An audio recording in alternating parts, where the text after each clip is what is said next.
Hello, bachcho. Let's read the question. The question says, a closed vessel with the rigid walls contain 1 mole of uranium-238 and 1 mole of air at 298 Kelvin. Considering the complete decay of uranium into lead 206. This is 206. Okay. So the lead 200, atomic mass 206 and atomic number 82. So the ratio of the final pressure to the initial pressure of the system at 298 Kelvin is, so here we have to tell कि जो हमारा radio active DK हो रहा है यहाँ पे uranium 238 का into lead 206, तो रेशियो क्या होगा final pressure and initial pressure का. तो here the key concept is radioactive decay of uranium. Now, here the uranium 238 92 decays to lead 206 206 82 by a series of alpha and beta emissions. Now, the initial moles कितना है 1 है.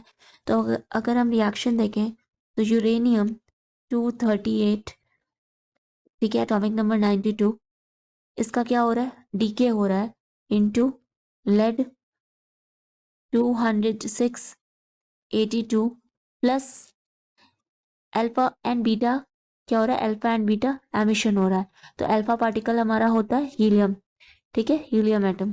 तो helium का atomic mass होता है 4 and atomic number होता है 2. And ये कितना एमिशन होगा 8 हीलियम का, 8 moles of helium, that is alpha particle. And plus electron release होना है.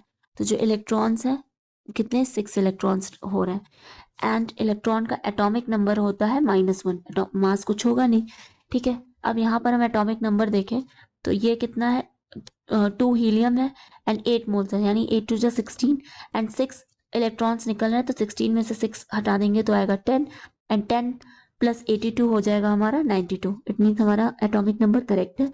नाउ यहाँ पर है 206 एंड ये है 8 मोल्स. 8 फोर जा 32 एंड 32 प्लस 206 हमारा हो जाएगा 238. तो ये भी हमारा करेक्ट है. यहाँ पर इनिशियल मोल कितना था, इनिशियल मोल था 1 एंड यहाँ फाइनल मोल कितना हो गया, फाइनल मोल यहाँ आ गया 8 मोल, ठीक है, 8 मोल्स आ गए.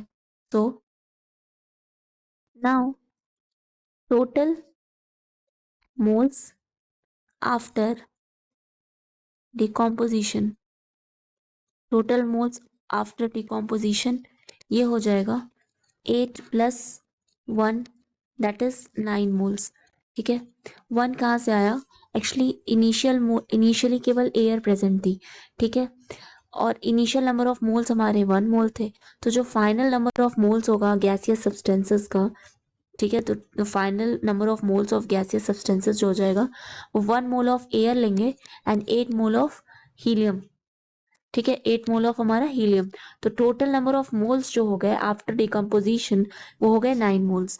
And now the pressure of gas is directly proportional to the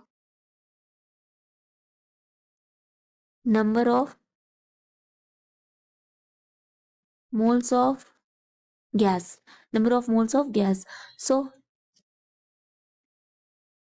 hence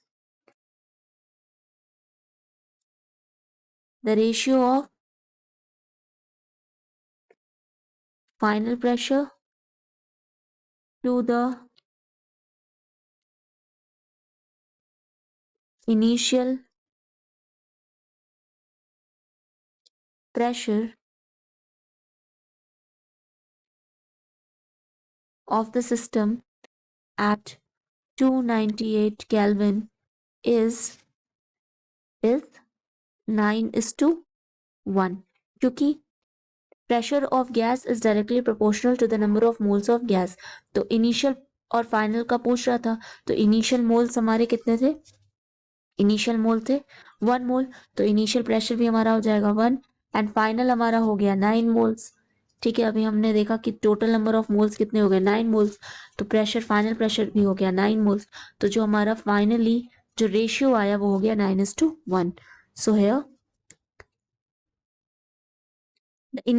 the ratio of the final pressure to the initial pressure of the system at 298 Kelvin is 9:1. So the final answer is 9:1. Hope you understand it well. Best of luck.